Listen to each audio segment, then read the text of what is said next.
fondamentale. La liberté d'expression et liberté de caricature fait partie de ce droit fondamental. Cela peut choquer, c'est le cas.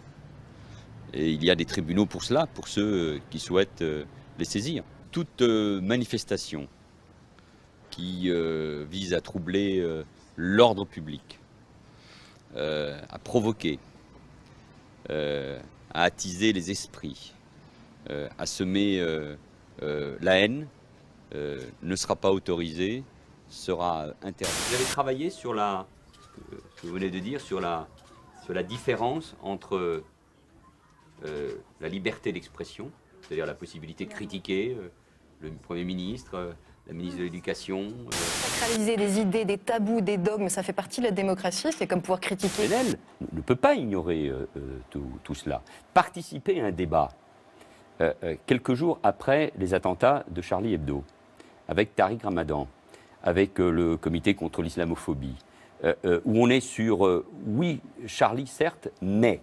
Très très vite, les attaques. Ces attaques, c'est ces fameux discours qui commencent par le « oui, mais ». C'est ça? Oui, bien sûr, il faut condamner, mais ils l'ont bien fait. La condamnation de ce qui a été fait est claire. Maintenant, oui, on peut évaluer l'humour des gens. Charlie Hebdo, depuis 10 ans, se présente comme un journal de gauche qui critique tout le monde. Il est peut-être à gauche de l'extrême droite, mais il est très à droite dans sa façon d'être à gauche. Et donc, en l'occurrence, c'est un journal sur lequel, et vis-à-vis duquel, on a le droit d'évaluer l'humour. Comment se fait-il que cette façon de critiquer l'islam, ce doit être une liberté absolue, et que vous, par exemple, Monsieur Finkielkraut, quand ils se sont avérés très durs contre la liberté d'expression de Siné, vous étiez de ceux qui ont soutenu le fait qu'on puisse limiter la liberté d'expression. Or, général, pas du tout. De vous dire non, c'est pas la vie générale. Vous continuez à penser qu'on ne doit pas l'inviter. Parce que ça, c'est quand même un paradoxe. Vous continuez à penser, parce que c'est finalement contre la liberté d'expression quand même, ça c'est important. Vous continuez à penser qu'on ne doit l'inviter sur aucun plateau télé. Parce que vous y revenez dans le livre. Moyennant quoi, vous êtes allé débattre avec Tariq Ramadan quelques semaines après chez Tadé. Vous vous êtes fait éparpiller façon puzzle. Façon puzzle. Éric Nolot, c'est J'en pas parce avais que même. vous êtes... Des gens qu'on n'entend pas ailleurs et qu'on n'a pas forcément, que les autres médias n'ont pas forcément envie d'entendre. Je me demandais, en passant sur France 2, est-ce que vous continuerez d'inviter Tariq Ramadan, Dieudonné, Alain Soral, Marc-Édouard Nab, c'est-à-dire des gens que vous êtes les seuls à la télévision et, à mon avis, pas seulement pour de mauvaises raisons. Dans le cas de Tariq Ramadan et de Marc-Édouard Nab, ils ont fait à peu près toutes les émissions imaginables, l'un en tant qu'intellectuel et l'autre en tant qu'écrivain. Moi, j'ai pas envie d'inviter Tariq Ramadan. Mais libre à vous de ne pas le faire. Je vous le dis. Non, mais vous dites, il fait Et du coup, il y a Patrick Compromis, il fait toutes les émissions. Vous dites, bah non, il fait pas toutes les émissions. Oui, d'accord, mais enfin, vous faites une émission, vous faites le journal, vous ne faites pas une émission de débat intellectuel. L'avantage, c'est d'avoir chacun la scène et voir qui on veut. Sur ce sujet, j'ai toujours été clair et j'ai toujours fait ça partout, y compris sur des stations de radio que nous avons fréquentées tous les deux. Oui. Pour moi, il n'y a pas de liste noire, il n'y a pas d'invité que je refuse d'inviter par principe parce que je ne l'aime pas. Voilà, je me l'interdis. Je suis sur le service public, c'est pas à moi d'inviter les gens en fonction de mes sympathies ou de mes antipathies. Voilà, c'est pas seulement une question de sympathie ou d'antipathie. On a une responsabilité quand on anime une émission de débat public, on a une responsabilité, par exemple, de ne pas propager les thèses complotistes, de ne pas donner la parole à des cerveaux malades, parce que dans les gens que j'ai cités, je pense qu'il y a des cerveaux malades. Libre à vous de le penser. Des gens qui pensent que c'est un jugement, Patrick. Non, c'est pas un jugement. Les gens qui pensent qu'on n'a jamais marché sur la Lune, que le 11 septembre n'a pas existé, ou que les chambres à gaz. Mais ils ont le droit de... Qui dans les gens que vous avez, peut-être Soral, c'est à lui que vous faites allusion. Soviet sur le 11 septembre, enfin bon, bref, il y a... Oui, mais bon, c'est un débat éternel, on ne sera jamais d'accord sur ce sujet. J'anime une émission de service public. Si j'étais sur Fox News, je serais comme vous, je déciderais que les gens qui regardent Fox News vont entendre un certain son de cloche et je le privilégierais. Mais on a chacun le droit de penser ce qu'on veut, Patrick. Non. De Daesh. Donc quand on utilise les mêmes mots, je vous le dis, les mêmes mots, pour parler de la rédaction de Charlie Hebdo, d'une intellectuelle comme Caroline Fourest ou d'un ancien Premier ministre, ministre de l'Intérieur, on nous désigne comme des cibles. Alors oui, c'est un appel au meurtre. Et donc ce n'est pas une petite polémique, ce n'est pas un petit débat. C'est ça. Caron, il y a des gens qui bossent sur des sujets. Pourquoi cette chronique n'existe plus sur le site de France Culture? Mais je m'en fous de vos questions. En fait, ça me fait chier de parler avec quelqu'un d'aussi con que vous. On lui a choisir. Jamais nous n'avons tenu les propos que vous avez tenus. Jamais nous n'avons assimilé un garde des Sceaux qui a une fonction particulière dans un gouvernement. Alors je vous le dis, monsieur Darmanin, les yeux dans les yeux, ça n'est ni la jeunesse, ni la campagne électorale, ni le combat politique qui doivent vous permettre de tenir de tels propos, et nous ne le permettrons jamais. Bonjour, je suis heureux de vous retrouver pour une nouvelle rencontre, un nouveau rendez-vous mensuel où, encore une fois, selon notre habitude, nous allons avoir trois thèmes qui vont concerner, d'abord tout ce qui va concerner tout ce qui est en relation avec la liberté, avec l'éducation, avec les notions d'émancipation et d'aliénation, puis nous poursuivrons notre route sur des thèmes qui sont liés à ceci. Pour cette première partie, celle qui consiste à nous arrêter sur un certain nombre de notions, arrêtons-nous un instant sur des notions qui sont à la mode, des notions qui sont discutées à travers le monde, dans nos sociétés, les sociétés industrialisées comme dans le Sud, et qui posent problème. D'une part parce que nous n'en avons pas les mêmes définitions, mais également parce que leur impact sur nos vies quotidiennes, leur impact sur notre vie collective, leur impact sur notre vie sociale, sur même nos idéologies, est particulièrement important. Alors, j'aimerais m'arrêter un instant sur une première notion fondamentalement positive, célébrée par les êtres humains partout où ils sont, et qui est cette notion de liberté. La notion de la liberté, elle est centrale parce qu'elle est ce qui définit l'homme à partir du moment où nous considérons que ce qui caractérise l'homme, c'est d'abord un être de raison, un être qui a la faculté de raison, donc la faculté de réflexion, qui avec la faculté de raison et de représentation a la faculté de l'expression, et immédiatement ce que l'on considère comme étant lié à cette notion, c'est qu'un être de raison, qui est un être de conscience, doit pouvoir vivre avec la liberté de sa conscience. Second principe de la démocratie, la liberté. Tocqueville parle de liberté politique, c'est le plaisir de pouvoir parler, agir, respirer sans contrainte. Cela implique la liberté individuelle, la liberté d'expression et beaucoup d'autres libertés que je ne citerai pas. Ok, donc pour avoir une démocratie, il faut l'égalité et la liberté. Alors, première des notions qui apparaît ici dans notre discussion, c'est que la raison, le fait de pouvoir réfléchir, penser de façon abstraite, par soi-même, suppose que celle ou celui qui peut le faire doit pouvoir le faire en toute liberté. Donc il y a déjà essentiellement cette liberté de penser. La liberté de penser qui est liée avec le fait de penser et qui caractérise l'homme. L'homme, parmi tous les êtres vivants, est cet être qui a une faculté de raison et donc, par la force des choses, la capacité de penser. Avec ceci, avec cette capacité de penser, il est cet être qui a le langage. Alors encore une fois, qu'on s'entende bien, il y a énormément d'espèces animales qui ont un langage. Un langage qui est un langage qui peut être instinctif, qui est un langage codé. Il n'est pas exactement ce même langage que celui qui caractérise l'homme. Communication orale, donc c'est pour moi de la communication acoustique. Je vais préciser un petit peu dans quel cadre pour les animaux c'est intéressant de communiquer par le son et non pas par d'autres moyens, parce qu'évidemment il y a plein d'autres moyens, plein de canaux de communication. Alors quand on veut communiquer à grande distance, communiquer par le son, ça marche, c'est efficace. Quand on vit dans des habitats fermés, des habitats forestiers notamment, quand c'est très dense, le son, ça va passer aussi, alors que la communication visuelle ne va pas être possible. Donc chez les animaux forestiers, ça va être aussi un canal prédominant. Et puis aussi en milieu marin, les sons se propagent très bien dans le milieu aquatique, donc on va trouver aussi une communication complexe, sophistiquée, chez les cétacés par exemple. La verbalisation, le mot, la capacité de passer de l'objet, c'est-à-dire le référent, au mot, qui est le signifiant et le signifié, et de construire un univers intellectuel, un univers de représentation à partir des mots, donc du verbe, ça c'est une caractéristique qui est donnée à l'homme. Et on passe maintenant de la liberté de penser à la liberté de s'exprimer, la liberté d'expression. C'est ce qui naturellement produit ou est inféré de la première des libertés que l'on reconnaît. Ceci doit être également associé à une autre conception, à une conception qui est aussi une conception englobante, car de tous les êtres, celui qui, parce qu'il a une capacité de raison, et puis une capacité à l'expression, a la possibilité de se représenter soi-même, c'est-à-dire qu'il y a une conscience de soi, encore une fois, il faut faire attention, d'autres animaux semblent avoir une reconnaissance de soi dans le cycle des espèces, mais dans ce qui est la conscience de soi est proprement la réalité humaine.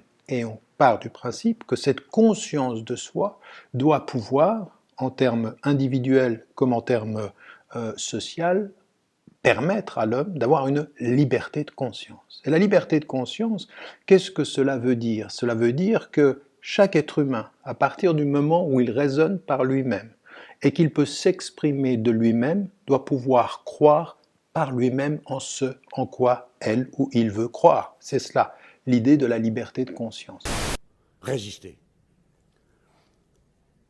Le fil, c'est ça, résister. La liberté de conscience, ce n'est pas la liberté d'être d'accord. C'est aussi la liberté d'être d'accord. Mais c'est la liberté de ne pas être d'accord. Et d'en payer le prix maximum s'il le faut. Donc on conçoit, à partir du moment où l'on entre en appréhension ou en compréhension de ce qu'est un être humain, avec les trois faces fondamentales de la liberté essentielle. Liberté de penser, liberté de s'exprimer, liberté de croire, ou donc liberté de conscience. Ce qui caractérise les êtres humains.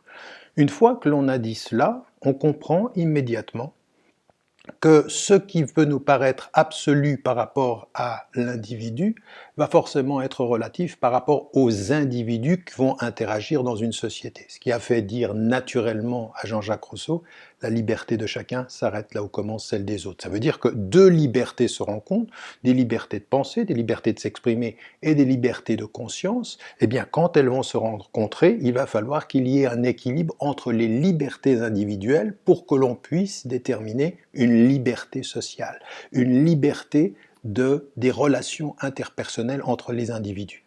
Dès qu'on est entré dans ce domaine-là, on comprend qu'en fait, l'expérience de sa propre liberté, elle va avoir deux conditions. D'abord, le sentiment de l'avoir et en même temps les limites qui vont nous permettre de savoir jusqu'à où je suis libre, ce qui est tout à fait paradoxal. En fait, la limite à notre liberté nous permet de savoir quelle liberté nous expérimentons, en conscience, en expression et en pensée, avec bien entendu celle qui maintenant va apparaître comme immédiatement la conséquence de ces trois premières, c'est la liberté d'agir dans une société.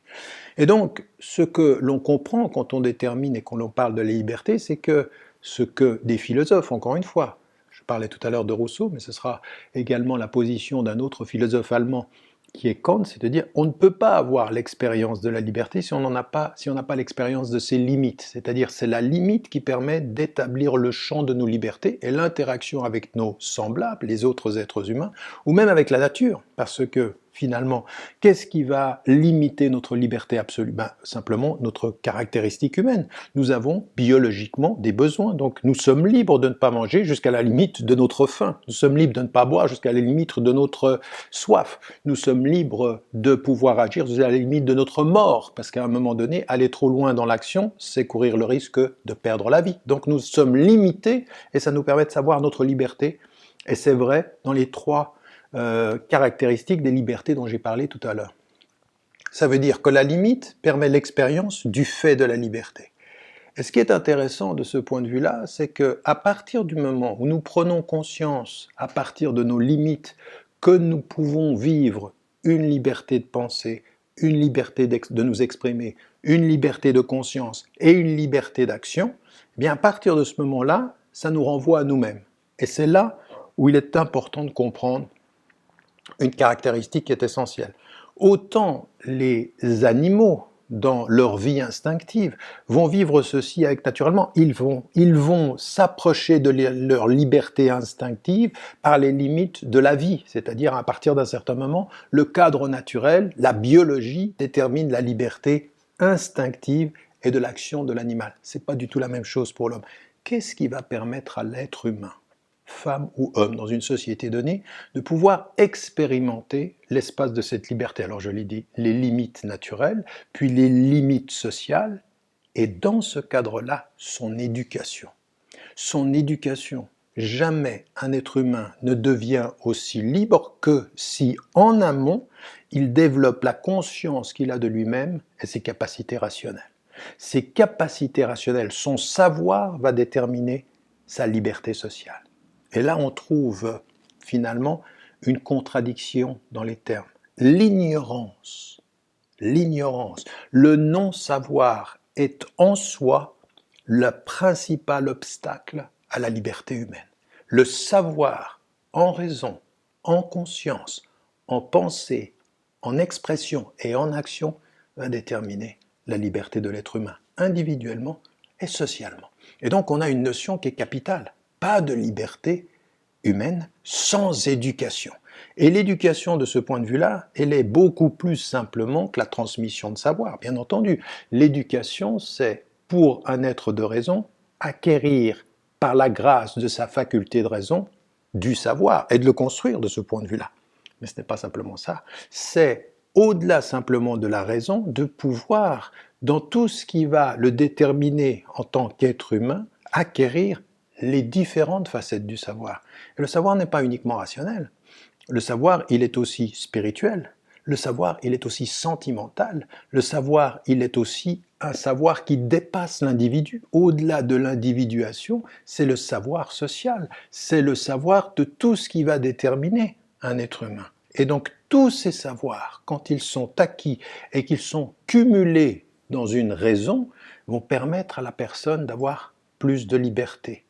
Plus de savoir, c'est normalement plus de liberté. Si, et seulement si, on soumet ce savoir à une humilité intellectuelle, à la reconnaissance qu'on ne sait pas tout. En d'autres termes, quand le savoir se sait limité par lui-même, selon la formule que vous connaissez chez Socrate, mais qui a été dite par pratiquement toutes les traditions avant lui, et qu'on retrouve dans toutes les traditions spirituelles et dans tous les monothéismes, je sais que je ne sais rien, ou alors, je sais qu'au-delà de mon savoir, il y a un être qui sait plus que moi. Ce que vous trouvez dans la tradition coranique, au-delà de tout savant, il y a quelqu'un qui sait davantage que lui.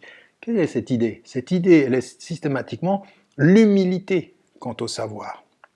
La figure diabolique dans le Coran, mais d'ailleurs que vous trouvez dans la tradition juive ou dans la tradition chrétienne, quelle est-elle?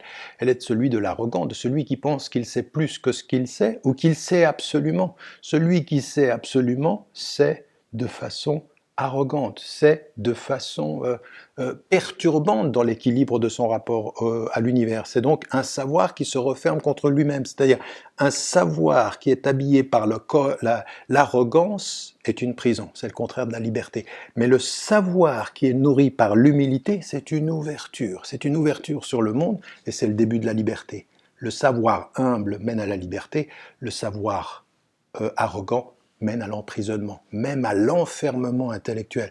Cette notion, elle est très importante, elle est très intéressante aussi, spirituellement. Spirituellement, il y a toujours cette idée que plus je sais, moins je sais. Plus je monte, et plus la distance qui me sépare du sommet est extrêmement grande. C'est ce que disait Shafi'i quand il disait, en l'occurrence, quand on entre dans l'océan du savoir, on s'aperçoit que on est entré dans un océan et qu'on n'est finalement qu'une goutte dans cet océan, parce qu'il faut être goutte pour savoir l'océan. Mais celui qui ne se sait pas goutte peut penser qu'il est océan, mais celui qui est entré dans le savoir se sait goutte et sait que l'océan le dépasse. Donc cette idée de cette éducation qui mène à la liberté, elle est qualifiée. Une éducation qui passe par un type de rapport à soi, à son savoir, à sa conscience, à son action, avec le sens des limites. Alors autant la liberté, elle prend corps avec la connaissance des limites, autant le savoir va libérer par la même connaissance des limites. Et c'est ça qui est tout à fait surprenant. L'humain, en fait, quand il voudrait se définir par rapport à l'absolu, ne se sait qu'humain que quand il se confronte à ses limites. En fait, c'est la limite qui fait l'homme, pas l'absolu. Ce qui fait l'absolu, c'est Dieu. Ce qui détermine l'absolu ou le divin, ou ce qui détermine ou qualifie le divin, c'est cet absolu. Mais ce qui qualifie l'homme, c'est toujours le relatif. Et le relatif, c'est toujours la limite. Et la limite est toujours libératrice. Et on en vient à la troisième notion. En fait, ce qui est l'expression de la liberté pour l'homme et qui va le nourrir par le savoir, va lui permettre de vivre une émancipation. Et ce qui est étonnant, c'est que l'émancipation, elle est vécue, expérimentée par l'expérience de la limite. C'est quand on s'approche de la limite que tout à coup, on peut s'émanciper de soi. Encore une fois, si nous sommes dans une pensée absolue ou une pensée arrogante, on est enfermé. C'est le contraire de l'émancipation. L'humilité, contrairement à tout ce qu'on peut croire, alors qu'elle pourrait donner l'impression qu'elle est l'acceptation de son statut d'être limité. Non, c'est la conscience de la limite qui permet l'émancipation et l'accès à la liberté. Tout ce qui manifeste en nous notre manque. Vous lisez un livre, vous ne le comprenez pas. Et vous questionnez votre propre intelligence. Je ne comprends pas. Vous êtes dans un domaine qui n'est pas le vôtre. Vous êtes plutôt scientifique et tout à coup vous entendez un poème, vous ne comprenez rien du tout au poème. Vous êtes littéraire, vous aimez la poésie, on vous donne une équation mathématique, vous ne comprenez rien du tout à l'équation mathématique. C'est l'épreuve de l'intelligence. Le face-à-face avec sa propre limite rationnelle. C'est-à-dire là, je ne comprends pas. C'est trop pour moi, c'est trop compliqué. L'humilité de l'intelligence. Il faudra bien qu'on y arrive un jour à parler de ça. S'émanciper de soi par la reconnaissance que le soi n'est pas tout. S'émanciper de soi par la reconnaissance que ce que je sais n'est rien par rapport à ce que je ne sais pas. S'émanciper même de son rapport à autrui en pensant que si je suis au centre de moi-même, autrui, mon semblable, est ce qui me définit. Ce processus d'émancipation passe par la connaissance de la limite par rapport à soi et par rapport à autrui. Et puis, à un moment donné aussi, de se rendre compte qu'il faut, à partir de ce qui nous détermine, être extrêmement vigilant. Le premier être vis-à-vis duquel j'ai besoin de m'émanciper, c'est moi-même, c'est mon propre ego. Mon ego est la première des prisons parce que c'est la première potentialité de l'arrogance. Quand je dis je peux dire j'essaye, je suis ou je suis plus qu'autrui. Je suis plus qu'autrui est une prison, j'essaye est la voie de l'émancipation et je suis dans cette humilité-là. Le je va être déterminé par ce qui le qualifie. Et ce qui le qualifie, c'est important de l'entendre. C'est important d'entendre que ce processus est un processus de dire mais si je veux vivre ma liberté, si je veux vivre cette liberté par mon éducation, de quoi donc dois-je m'émanciper? Alors comme je viens de lire, le je, l'ego, qui peut être cette première prison, qui va fonctionner en l'occurrence contre la liberté par une arrogance vis-à-vis du savoir. Mais ce n'est pas terminé. Je dois m'émanciper de tout ce que l'éducation pourrait m'imposer comme pensée que je n'ai pas vérifiée ou expérimentée. En d'autres termes, tout système éducatif est bon quand il me donne à moi qui m'en nourrit les moyens de l'évaluer. Je dois recevoir de qui m'éduque les moyens d'évaluer ce qu'il me dit et la façon dont il m'éduque. C'est-à-dire l'usage de ma raison pour qu'en raison je reçoive ce qui est bon de ce qu'il me donne et qu'en raison je refuse ce qui est mauvais de ce qu'il m'enseigne.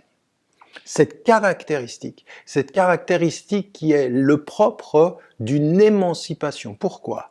Parce qu'il n'y a pas, on n'est pas dans un univers idéal, on est dans un univers où il y a tout le temps, perpétuellement des relations de pouvoir. Qui vous éduque à un pouvoir? Qui enseigne a le pouvoir de l'enseigner sur l'enseigné? Et si l'enseignant ne donne pas à l'enseigné les instruments de la critique de son enseignement et de l'enseignant lui-même, eh bien, il peut faire quoi? Il peut, au lieu de l'émanciper, l'aliéner. C'est la quatrième des notions sur laquelle je vais revenir. Mais avant ceci, arrêtons-nous encore sur l'émancipation, c'est-à-dire acquérir par soi-même, tout ce que j'ai donné comme qualification à l'homme au début de notre discussion, à savoir la capacité de raison. Pouvoir passer au crible de sa raison critique, ce qui m'est donné dans l'enseignement. Pouvoir également, par rapport à mes semblables, pouvoir me déterminer. Et quand je dis mes semblables, c'est pas uniquement l'étranger, c'est mon père et ma mère. Ce sont mes frères en humanité, ce sont mes frères en communauté religieuse et de spiritualité. La communauté de foi ne doit jamais interdire ou empêcher la critique de la raison. Raison pour laquelle, d'ailleurs, on a une formule très très forte dans la tradition musulmane, quand le prophète, paix et bénédictions de Dieu soit sur lui, dit « aide ton frère qu'il soit juste ou injuste ». Alors, aide ton frère toujours. Ça, c'est un principe absolu. Aide-le toujours. Et puis, il y a un compagnon qui lui dit « mais comment je fais pour aider mon frère quand il est injuste ?» Et regardez, aide-le à cesser son injustice.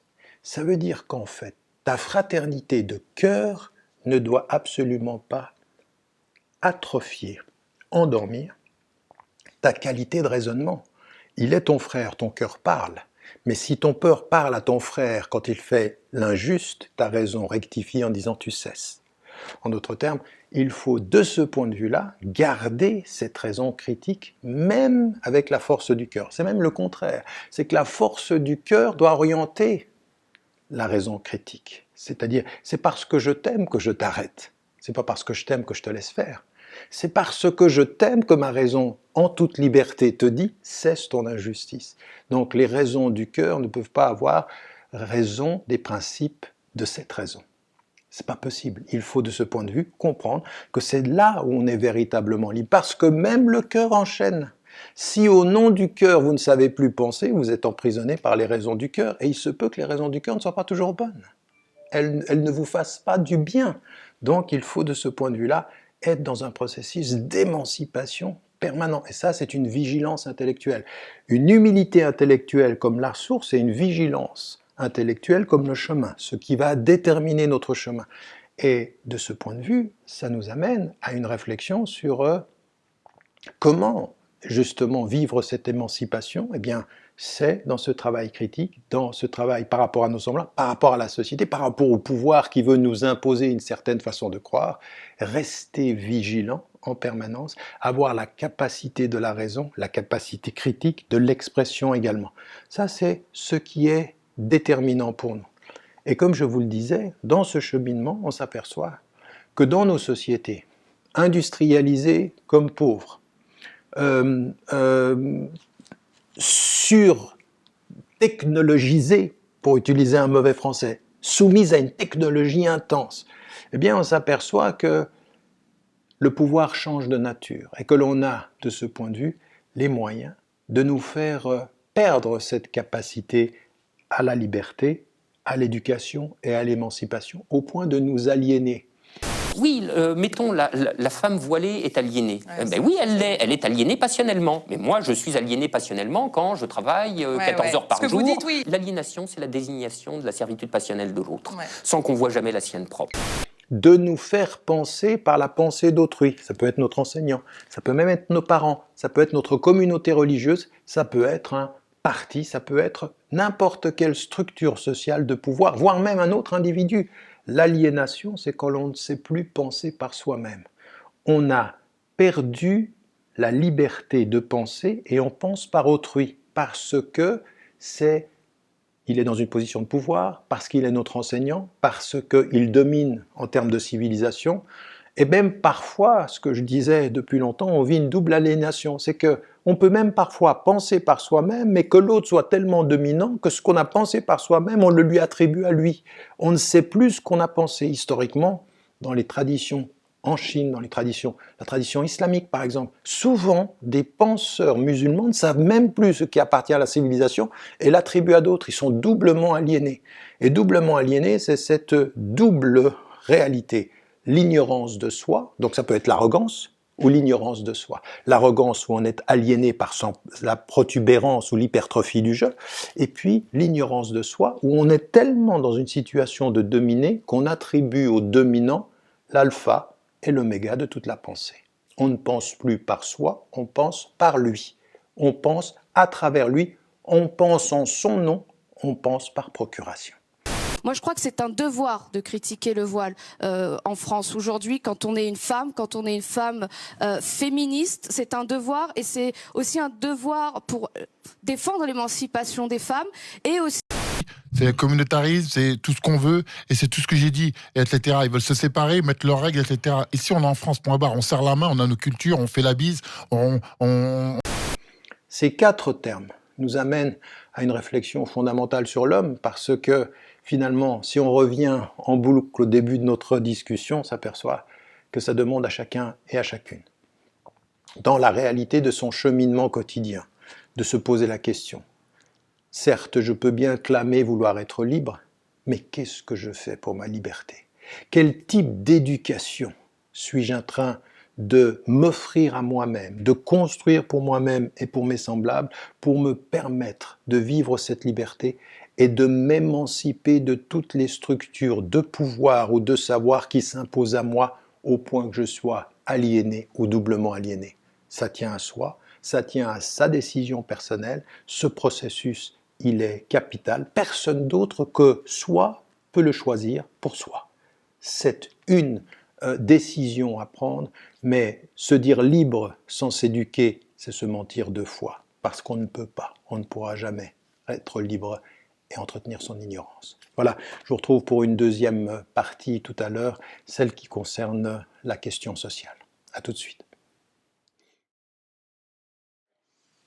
Bonjour, nous revoilà pour cette deuxième partie, notre discussion sur la question sociale. Ce sur quoi nous allons nous arrêter aujourd'hui, c'est une question qui est sensible, difficile, complexe et qui a partagé ou en tout cas fait en sorte que beaucoup s'opposent sur ce qui devait être fait ou pas quand nous sommes dans une situation où un être humain dans une société donnée n'agit pas conformément à la loi.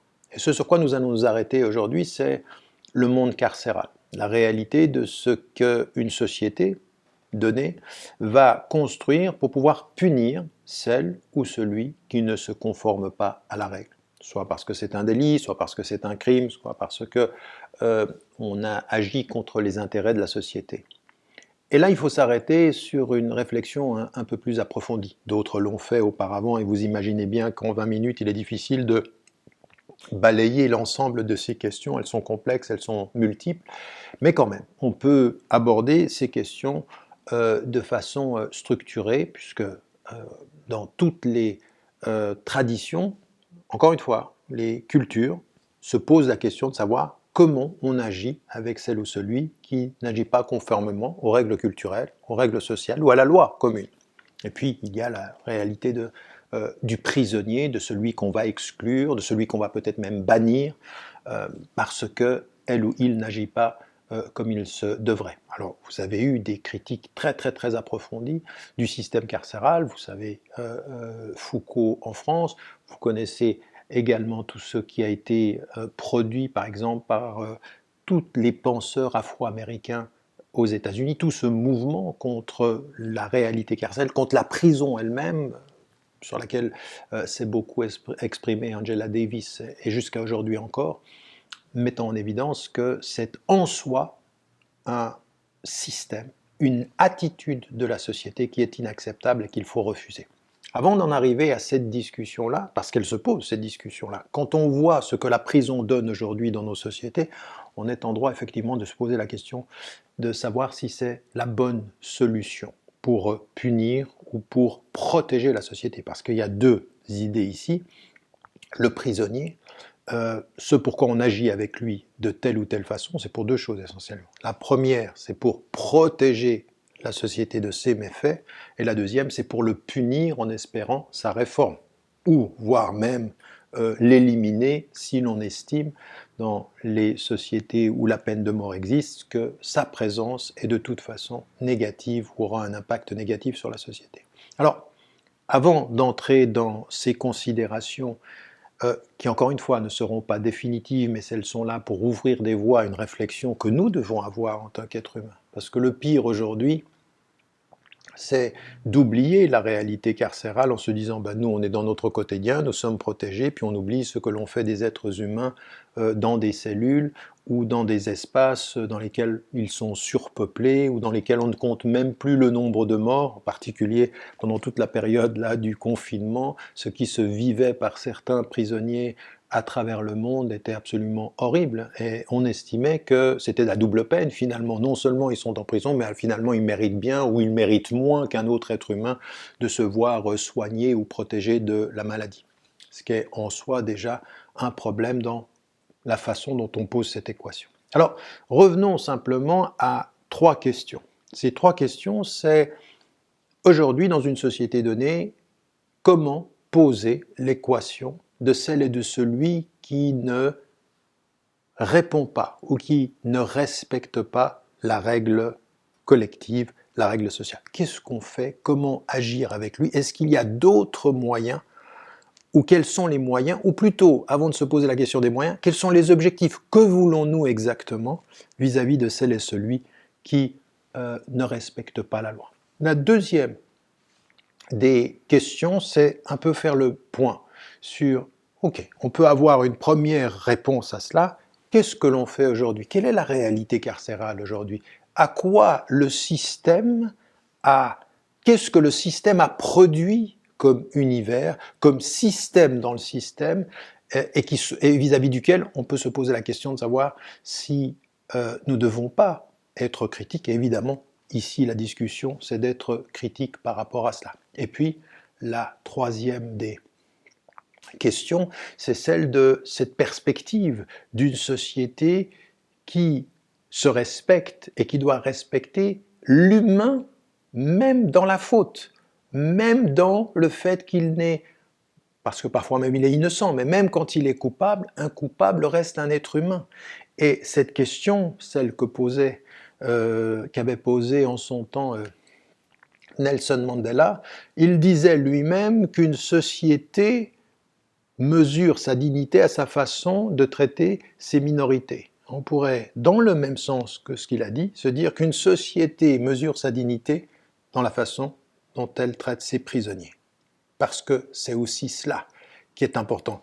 Dis-moi comment tu traites le prisonnier, je saurai comment tu considères l'être humain. Parce que si le prisonnier est un espoir de réforme et de réintégration sociale, tu ne le traites pas n'importe comment. Alors, prenons cette première question, la réalité du monde carcéral. C'est-à-dire qu'aujourd'hui, nous sommes dans une société où beaucoup de questions doivent être posées par rapport à la façon dont on traite les êtres humains. Parce que finalement, tout se passe comme si nous étions dans une inversion des valeurs.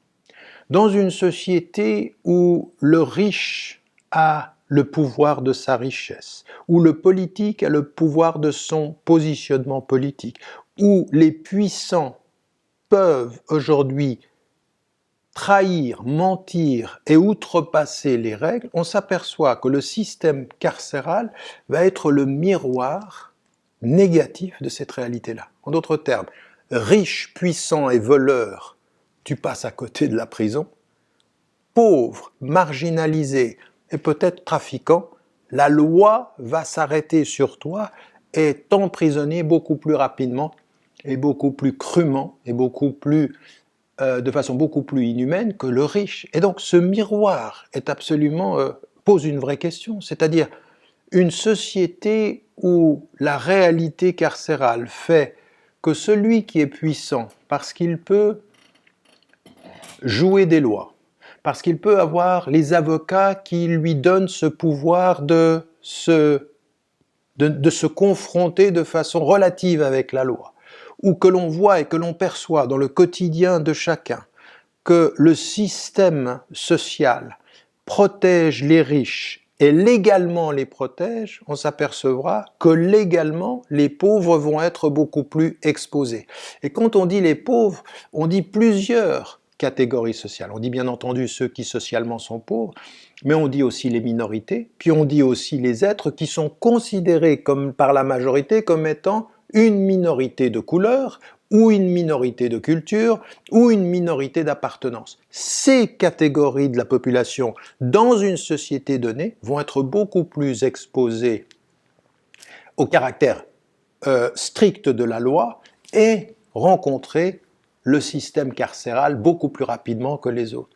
En d'autres termes, plus tu es riche, plus tu l'évites, plus tu es pauvre, plus tu t'y confrontes. Et qu'à partir d'un certain moment, dans nos sociétés, on s'aperçoit que ceux qui sont le plus durement frappés par la réalité carcérale ne sont pas les plus corrompus. Le système social fait qu'en miroir négatif, le plus corrompu peut s'en sortir et celui qui est le plus petit trafiquant s'y confronte. Ça vient d'une question qu'il faut poser parce que ceux qui aujourd'hui disent « mais le système carcéral, il faut absolument s'y opposer », c'est qu'ils ont aussi un regard sur la société qui dit « non mais il y a quand même un vrai problème ». Il y a quand même un vrai problème de voir dans une société donnée que les plus corrompus par leur produit de leur corruption même. C'est-à-dire, ils peuvent être corrompus et gagner de l'argent, et au nom de cet argent, ils se protègent d'autant de la réalité carcérale. Donc c'est 3 fois injuste. Ils sont corrompus, ils sont riches, et ils peuvent jouer des lois, par l'avocat ou par le fait de leur statut ou position sociale. Quant aux autres, ceux qui sont dans une réalité sociale où ils ont la pauvreté, ou même parce qu'ils sont justement vulnérables socialement, essayent de s'en sortir, c'est-à-dire ils sont dans un processus de survie, ils ne cherchent pas à s'opposer à la loi pour s'enrichir, mais pour survivre. Donc ils sont dans un processus de survie, essayent de pouvoir trouver des moyens, encore une fois, cela peut expliquer un comportement, mais ne justifie pas le crime ou le délit. Mais on peut le comprendre à partir de la pauvreté, et comprendre n'est pas justifier, je le répète. On se dit, mais là c'est 3 fois injuste. Il était pauvre, il essaye de s'en sortir, il trouve des moyens, certes illégaux, et donc il doit être jugé pour cela, et il se trouve que lui va être 3 fois plus rapidement dans la réalité carcérale. Donc de la prison, à partir de la prison, quand on fait une géographie et une évaluation de la population carcérale, ça nous donne une vraie réalité, une vraie compréhension de la réalité sociale. Et le moins qu'on puisse dire, c'est que c'est pas très beau. Que la réalité carcérale, ce qu'elle produit et ce qu'elle nous dit, la façon dont elle punit les plus vulnérables, les moins protégés, les moins riches et ceux qui déjà vivent dans la marginalité sociale, c'est que finalement, c'est un système qui s'auto-confirme. C'est-à-dire, il confirme les réalités de pouvoirs qui sont des pouvoirs discrétionnaires et qui se reproduisent dans la prison. Ça veut dire qu'on ne peut pas aujourd'hui imaginer une société qui soit plus juste sans se poser la question du système carcéral en tant que tel et de se poser la question de son objectif. Et c'est là la première question qui vient de cette première discussion sur la société. La prison, pourquoi ? La prison pour protéger la société des méfaits de criminels, et cela c'est compréhensible, et la prison pour permettre à ceux qui furent peut-être criminels de pouvoir réintégrer la société. Et une pensée sur la prison doit tenir ces 2 éléments. Maintenant, on peut se poser la question, ceux qui sont les grands corrompus là, ceux qui volent toute cette société, la société, elle ne doit pas se protéger d'eux. On doit leur donner les moyens même de s'en sortir. Et puis le petit délinquant, celui qui n'a peut-être pas forcément les moyens de sa survie, et puis qui a peut-être échoué à l'école, parce qu'aussi la société peut être responsable de ce qu'elle a produit de marginalisation, de violence sociale, de manquement à la sécurité sociale ou des structures sociales, eh bien lui, il faudrait que la société s'en protège. C'est-à-dire, il faut que nous nous protégions de ceux que nous n'avons pas réussi à former. Il faut que nous nous protégions de ceux à qui nous n'avons pas reconnu une certaine humanité. Nous nous protégeons de ceux que nous avons mal accompagnés. Et ceux que nous avons accompagnés et qui nous volent, eux peuvent encore se sortir du système. Parce que non contents de nous voler, ils ont les moyens de se protéger. Cette question sur la réalité sociale, on s'en rend compte quand on entre dans le système carcéral. Parce que dans le système carcéral, on a tout ce qui est le produit de de la déstructuration sociale, des manquements de la société, des mensonges de la société. Parce que c'est là qu'on voit que même dans les prisons, on va réussir à reproduire, et c'est vrai aux États-Unis, c'est vrai dans tous les pays européens, des réalités, des catégorisations, où il y a ceux qui seront un tout petit peu plus protégés, ou ceux qui auront des passe-droits dans la prison. Puis ensuite, on va même les organiser en culture et en couleur. Là, il y a les Afro-Américains. Là, il y a plus de Latinos aux États-Unis. Là, il y a plus d'Arabes. Là, il y a plus de personnes qui viennent du Sud. Même dans la prison. Alors, qu'est-ce qu'on nous dit? On nous dit que c'est pour assurer le calme à l'intérieur des prisons. En mettant les gens ensemble, on permet justement d'éviter les chocs culturels. Donc, on reprend les éléments de la société, puis on les intègre, on les impose, on structure la société avec ce même regard que l'on a sur la société. Ça, c'est un premier élément. Et puis le deuxième élément, ce qui est la réalité dans cette deuxième question, pourquoi la prison, celle qui devait être un espace de sécurité et qui doit être un espace de formation, on aperçoit que c'est tout sauf un espace de formation. C'est pas du tout l'espace de la réintégration. Et ceux qui peuvent, en prison, acquérir les moyens d'une réintégration sociale, c'est une infime minorité. Pourquoi? Parce que finalement, la réalité carcérale, dans ce qu'elle va nous proposer comme réalité sociale, va nous montrer les déficiences, les manquements de la société vis-à-vis des gens qu'elle emprisonne. D'abord, comme je vous l'ai dit, dans cette espèce de reproduction de la catégorisation sociale, riches, pauvres, différences de culture. Deuxième des éléments, qui avait été mis en évidence par ceux qui sont les critiques de la réalité carcérale ou qui sont les critiques de la prison, c'est de dire mais en fait on est dans un processus de déshumanisation. Quand vous entrez en prison, vous perdez votre nom, vous devenez un numéro. Quand vous entrez en prison, vous n'avez plus le pouvoir sur votre espace et sur votre corps. Et quand vous entrez au prison, vous êtes à la merci de ceux qui seront les surveillants et de tout le système. Un processus de déshumanisation dont Foucault a fait l'analyse, mais que vous trouvez également dans tout ce qui est, de tout ce qui ont été les témoignages de ceux qui ont vécu la prison. D'accord, vous dites, non mais, où suis-je? Et d'ailleurs, est-ce que je suis encore quelqu'un pour celui qui ouvre et ferme cette porte de cette façon, qui me donne un numéro, qui ne vous appelle même pas par votre nom, ou alors quand il vous appelle par votre nom, il enlève toute spécificité, c'est-à-dire que dans les noms que l'on emploie, dans l'espace que l'on offre, dans les clés avec lesquelles on enferme, dans ce que l'on propose, on vous dit, mais vous êtes ici pour que vous puissiez vous racheter. Mais comment puis-je me racheter si au moment où j'y entre, je suis vidé de la substance humaine, si je suis déshumanisé, si je ne suis même plus considéré comme un être qui peut être dans cet espace-là digne de cette dignité humaine, digne de cette reconnaissance humaine. Et le système va se refermer par la façon même dont il va se structurer, c'est-à-dire ce que sont les surveillants, la façon dont on demande les surveillants de considérer les êtres humains qui sont à l'intérieur, le rapport à l'espace, le rapport au temps, le rapport à même la reconnaissance de ce que peuvent être les besoins d'un être humain en prison.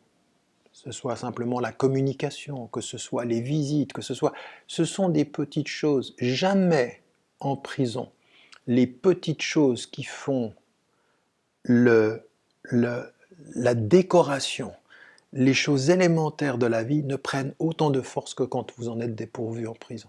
Jamais. Parce que tout à coup vous apercevez, mais c'est élémentaire. Vous voyez ce que je vous disais tout à l'heure sur la liberté, sur l'émancipation, sur la réflexion. Je veux dire, l'espace de l'éducation. Alors c'est maintenant évidemment, dans certaines prisons on l'offre, mais c'est minimal. quand on parle de l'émancipation, la capacité de penser par soi-même, on vous abrutit avec une télévision qui peut vous être donnée en permanence et qui ne vous permet pas de vous construire. C'est-à-dire un espace qui devrait être un espace de reconstruction, un espace de déshumanisation, puis on vous dit reconstruis-toi. Mais avant que je puisse me reconstruire, il faudrait déjà me considérer comme un homme, une femme qui en a les capacités. Et donc là, vous apercevez que cet espace-là, où vous êtes triplement aliéné. Le rapport à l'espace a changé, le rapport à votre liberté, le rapport à votre propre corps, et puis le rapport à vos semblables. Le rapport à vos semblables.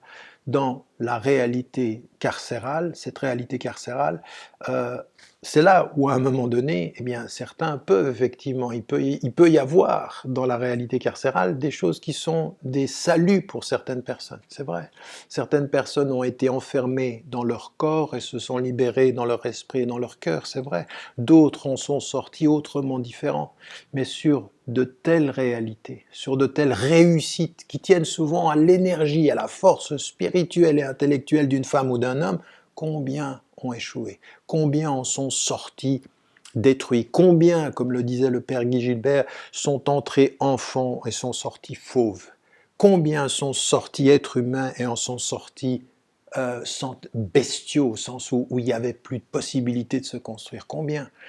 Et donc, là encore, la structure de ce rapport à la prison, à l'emprisonnement, pose de vraies questions parce qu'il faut qu'on se pose la question de ces objectifs. Qu'est-ce que nous essayons de faire? Comment, aujourd'hui, passer de la réalité d'une société qui se protège à une société qui accompagne ceux qui hier ont pu tomber dans la marginalité, tomber dans le hors-la-loi ou dans la criminalité ou dans le délit pour devenir aujourd'hui des femmes et des hommes qui peuvent s'en sortir. Et ça nous amène à notre troisième et dernière question, une fois qu'on a posé ces questions de l'objectif, c'est-à-dire mais comment concevoir l'avenir, comment concevoir une perception qui peut, à partir de la réalité carcérale, permettre à des femmes et des hommes de mieux vivre. Ce qu'il faut dire d'abord, c'est que par rapport aux jeunes et par rapport à la jeunesse, il faut sans doute vraiment tout revoir de ce que c'est que la réalité carcérale. Parce que la réalité carcérale pour les jeunes, ce doit être un encadrement et une formation et une émancipation. Et ça commence déjà par considérer la réalité sociale qui a pu mettre certains jeunes en marge, dans le délit. Certains sont nés condamnés avant d'être condamnés. Quand même qu'on se rende compte de ça. Certains sont nés condamnés par la réalité sociale, avant qu'on les condamne. Et que si on ne travaille pas en amont, et que si on ne travaille pas dans les prisons à les accompagner avec des aménagements, une prison pensée pour une jeunesse qui se construit avec l'éducation, avec le sens de la liberté, on n'y arrivera pas. Et puis ensuite, être de ce point de vue très critique sur qu'est-ce qu'un être qui réussit dans la société et qu'est-ce qu'un être qui échoue en prison. Parce que tant que notre société nous dira que celui qui réussit, c'est celui qui gagne de l'argent, c'est celui qui s'enrichit, c'est celui qui, de ce point de vue, le succès, c'est la réussite financière, et l'homme actif, c'est l'homme ou la femme qui produit économiquement, eh bien forcément, en prison, on va continuer l'exploitation. Et c'est là aussi qu'il faut refuser ce qui est en train de se passer à travers le monde. La privatisation des prisons. La privatisation des prisons, c'est le pendant de la société économique et capitaliste. C'est-à-dire que non content de dire tu as échoué là où on fait de l'argent, on va t'exploiter pour que tu fasses de l'argent là où tu es devenu inutile, là où on ne cherche pas à te réintégrer. On va t'exploiter par le travail que tu feras économiquement, mais on ne te donnera aucune possibilité de pouvoir, toi, t'émanciper, devenir un être humain. On a des prisons aujourd'hui qui sont des prisons, des entreprises privées, où le but c'est la production. C'est exploiter le prisonnier pour qu'il produise ce dont la société a besoin à bas prix, puisqu'il est prisé, donc il va payer 2 fois. On le sous-paye, on l'exploite, et il produit de la richesse pour la société. Ça ne peut pas être. Et donc, c'est pour ça que la critique qui est offerte aujourd'hui par ceux qui disent non à la prison, elle est intéressante. Parce que quand ils disent non à la prison, ce qu'ils disent, c'est non à la société qui produit ce type de prison. Des entreprises privées ont des mains qui sont entre les mains de gens qui vont minimiser les coûts. C'est-à-dire on ne paye pas beaucoup les surveillants, on paye le moins possible la propreté et puis les structures, et puis on fait le plus possible d'argent avec ces prisonniers que l'on exploite. Et bien de ce point de vue, il faut effectivement avoir une critique de cet espace, de cette réalité carcérale pour dire ça ne peut pas être. On ne peut pas exploiter deux fois ceux que l'on criminalise deux fois. Il faut une pensée qui soit beaucoup plus profonde, beaucoup plus approfondie et qui permette à ces femmes et ces hommes qui sont dans les prisons, non pas simplement qu'on se protège d'eux, mais qu'on leur donne la possibilité de devenir eux-mêmes, de devenir des êtres humains. Alors oui, vraiment, une société dans sa dignité se mesure à la façon dont elle traite ses prisonniers. Car une société qui déshumanise des hommes et qui leur demande « ne soyez que des instruments de notre richesse à nous », quand nous avons déshumanisé votre vie à vous, eh bien, n'est pas une société digne de ce nom. Même si elle est riche, même si elle produit de l'argent, même si c'est soi-disant la plus grande démocratie du monde. Parce que dans les prisons des États-Unis, comme dans les prisons de beaucoup de pays européens, c'est là que l'on peut mesurer l'indignité de notre industrialisation, l'indignité de nos sociétés technologiques, l'indignité de notre richesse. Parce que notre richesse est fondée aussi beaucoup trop sur l'exploitation de ces prisonniers, entre autres. Voilà, c'est un non-sujet, je vous l'ai dit, en 20 minutes, on ne peut pas tout aborder. Ça demande de pouvoir élaborer encore davantage ces questions, mais nous aurons l'occasion d'y revenir. Je vous retrouve pour une réflexion autour de questions plus spirituelles. À tout de suite. Rebonjour. Nous passons à notre troisième thème. Un thème plus spirituel, et celui que nous allons traiter aujourd'hui est étonnant. Sur le plan spirituel, on ne serait pas d'abord enclin à parler de ce thème en pensant qu'il s'agit d'un thème spirituel. Et pourtant, vous allez vous rendre compte dans le développement que c'est une notion qui est éminemment spirituelle. La notion du courage. La notion du courage, elle est, encore une fois, c'est une notion polysémique, multidimensionnelle, elle a plusieurs aspects, elle a plusieurs considérations, et nous allons, encore une fois, nous n'avons qu'une vingtaine de minutes, essayer d'en aborder les points essentiels et de voir en quoi, justement, il y a, de ce point de vue-là, une notion très spirituelle, une compréhension très spirituelle à la notion du courage et de sa réalisation dans la vie de chacune et de chacun d'entre nous. D'abord, arrêtons-nous à la notion du courage en essayant d'en avoir une définition un peu objective ou simple, encore une fois, et sans être simpliste. En général, quand on parle et qu'on dit de quelqu'un qu'elle ou il est courageux, on dit que c'est quelqu'un qui ose, qui peut affronter le danger et qui va de l'avant, fait face soit au pouvoir, soit au danger, soit aux difficultés de la vie. Il faut s'arrêter à cette idée d'aller de l'avant, d'affronter. Parce que un être courageux, pour qu'on puisse dire d'elle ou de lui qu'elle ou il est courageuse ou courageux, il faut qu'on se mette d'accord sur un premier principe, une première réalité. En général, un être porté par le courage doit avoir réalisé ou avoir la compréhension, la perception et la représentation des dangers qu'il affronte ou du pouvoir qu'il affronte. En d'autres termes, quelqu'un qui agit instinctivement, émotionnellement, sans calculer le danger, n'est pas forcément un être courageux. C'est peut-être un être émotif, c'est peut-être un être qui il va avant de savoir où il va. Mais un homme ou une femme qui va sans savoir où il va, c'est quelqu'un un peu d'inconscient plutôt que de courageux. C'est celle ou celui qui sait où elle va, où il va, ou contre qui ou contre quoi elle ou il va, qui peut être un être courageux.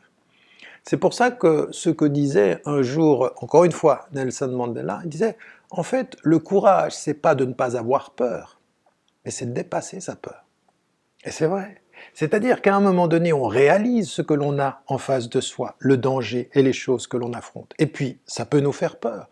Le courage, c'est la capacité à dépasser cette peur. Ça n'est pas instinctivement de ne pas avoir peur parce qu'on ne sait pas. C'est intellectuellement, émotionnellement maîtriser sa peur parce que l'on sait le danger que l'on affronte. Et ça, c'est intéressant parce que il y a dans ce courage une notion de force et de maîtrise. Vous savez un peu ce que disait le prophète, paix et bénédiction de Dieu soit sur lui, quand il disait « le fort ». Il posait la question aux compagnons. Il leur dit « mais qui est le fort parmi vous ?» Et eux, immédiatement, ils ont compris, le fort, c'est celui qui renverse son ennemi. Ils ont perçu la force comme la capacité à vaincre, dans l'acte de vaincre. Et sa réponse spirituelle dit non. C'est celui qui maîtrise, qui se maîtrise quand la colère vient. En d'autres termes, celui qui a la maîtrise de lui-même et qui par cette maîtrise devient fort parce qu'il dépasse la colère. Donc, sa force, c'est la maîtrise de soi. C'est pas la colère qui l'anime, c'est la force qu'il a de maîtriser sa colère. Et donc il devient sage. Eh bien le courageux, c'est la même chose. Le courageux, ce n'est pas celui qui suit son émotion, qui lui dit va, c'est celui qui maîtrise son émotion de peur qui lui dirait n'y va pas et qui y va, et qui affronte, et qui a, de ce point de vue, fait un travail de maîtrise. Et quand on parle de maîtrise, eh bien on comprend combien c'est spirituel, parce que la spiritualité, qu'est-ce que c'est ? La spiritualité, c'est la maîtrise. La spiritualité, c'est le travail que je fais de moi à moi dans une éducation personnelle pour me connaître et mieux maîtriser ce qui me constitue.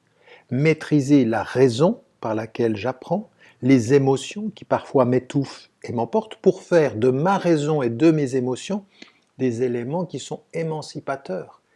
Et dans l'émancipation de moi à moi, il y a le courage. Donc, une notion qui apparemment pourrait dire « Ah ben, ça n'a rien de spirituel, on est courageux ou on ne l'est pas ». Eh bien non, c'est pas on est courageux ou on ne l'est pas. On peut apprendre à mieux se maîtriser, on peut apprendre à le devenir, on peut apprendre à affronter. Et là, de ce point de vue, dans apprendre à affronter l'obstacle qui est en face de nous, eh bien ça va être d'abord par un travail de maîtrise, mieux se connaître. Connaître par exemple les émotions qui nous habitent, connaître les lâchetés naturelles qui nous fondent, parce qu'on en a parfois des lâchetés naturelles.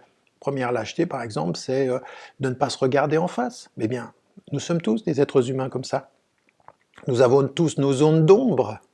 Eh bien, on pourrait se les cacher à soi-même, on pourrait même se mentir à soi-même, on pourrait ne pas regarder la réalité telle qu'elle est. Eh bien, la première des déterminations, le premier acte spirituel et intellectuel, c'est de dire, bien, je le disais tout à l'heure dans tout ce qui concernait la liberté, connais-toi toi-même.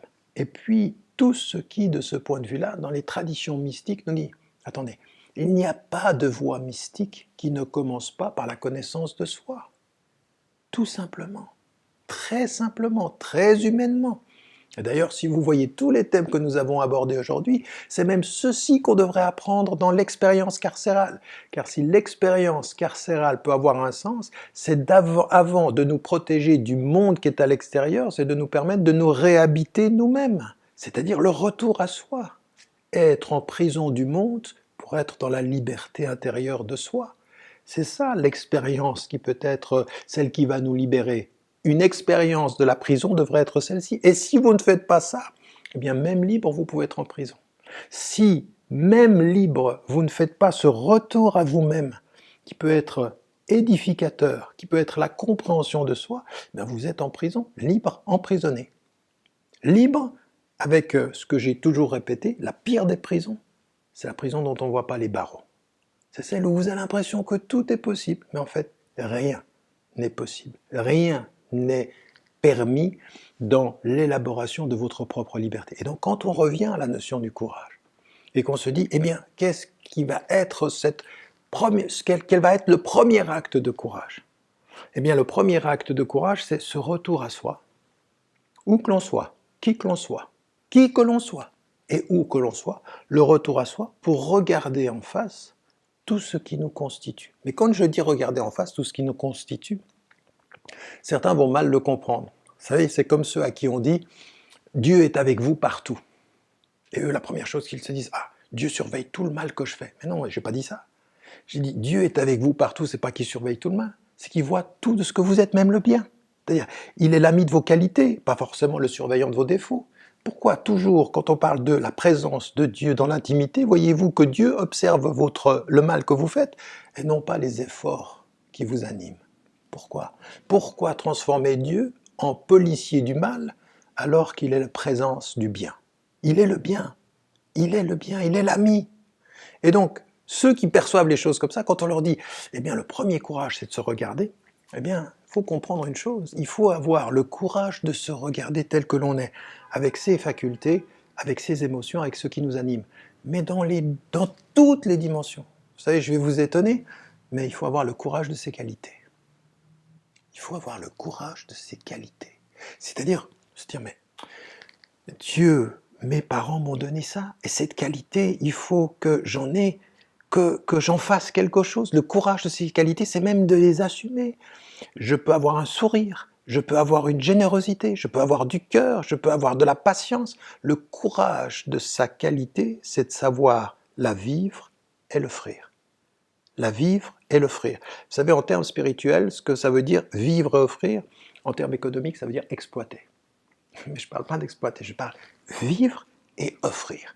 C'est ce qui doit vivre pour moi et offrir. Le courage de ses qualités. Puis ensuite, bien entendu, il faut avoir le courage de regarder en face ses défaillances, ses défauts, ses blessures. C'est aussi du courage.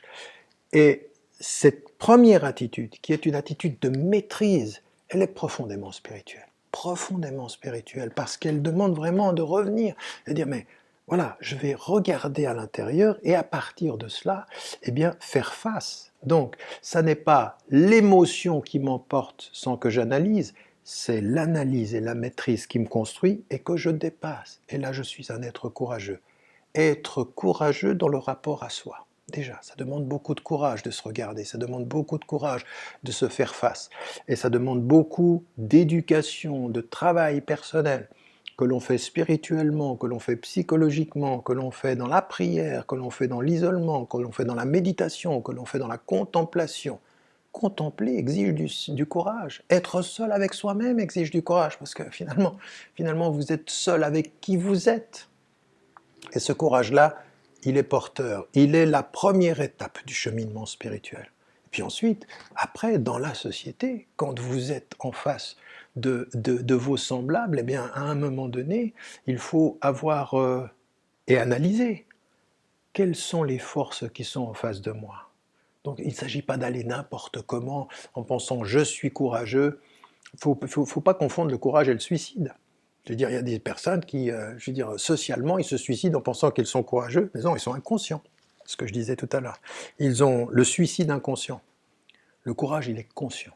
Il est conscient, il est dans cette maîtrise. Et à un moment donné, il faut regarder les forces. Et les forces sociales, ce sont des forces, le courageux, il ne se lance pas... vous savez, la formule, vous la connaissez, le sage ne dit pas ce qu'il pense, mais pense ce qu'il dit. Ça ne veut pas dire qu'il est lâche. Il pense ce qu'il dit, c'est-à-dire il a la sagesse de savoir à quel moment, dans la maîtrise, on va dire les choses. À qui, comment. Il faut les dire. Ça, c'est le courage. On sait qu'on doit les dire. Ça, c'est le courage. On sait qu'on doit le faire. Maintenant, ça ne veut pas dire d'être inconscient quant aux moyens. Le courageux doit avoir la sagesse des moyens. Il doit avoir le courage de la fin, mon objectif c'est de le dire, et la sagesse des moyens pour le dire. Il faut ces deux-là. De la même façon qu'on le fait avec nous-mêmes. C'est-à-dire que quand vous avez le courage de regarder vos défauts, l'un des moyens de regarder vos défauts, c'est d'avoir le courage de vos qualités. Parce que les deux vont ensemble. Vous marchez sur les deux jambes et vous avancez de ce point de vue. Sur le plan social, c'est la même chose. Vous avez des forces qui sont des forces d'opposition. Vous avez des gens qui sont des dictatures, des dictateurs, vous avez des sociétés dans lesquelles il n'y a pas de liberté, vous avez de l'injustice, vous avez des rapports de pouvoir. Tout ceci, il faut l'analyser. Et ce qui va être le travail qu'on a fait pour trouver le courage de soi à soi, il faut avoir le courage de soi à autrui.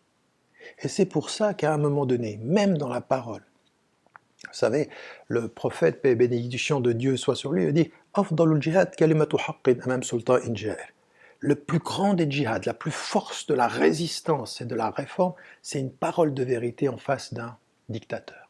Une parole. C'est-à-dire qu'à un moment donné, vous savez que c'est un dictateur. Il a la possibilité de vous éliminer. Il a le pouvoir de vie et de mort sur vous, sur cette terre-là. Et vous savez que le pouvoir qu'il a de vie sur vous, sur cette terre, c'est que sur cette terre. Il n'a pas le pouvoir de la vie, il a le pouvoir relatif de la vie sur la terre. Mais vous le savez, et à un moment donné, la maîtrise de soi va être l'expression libre. Le courage de dire.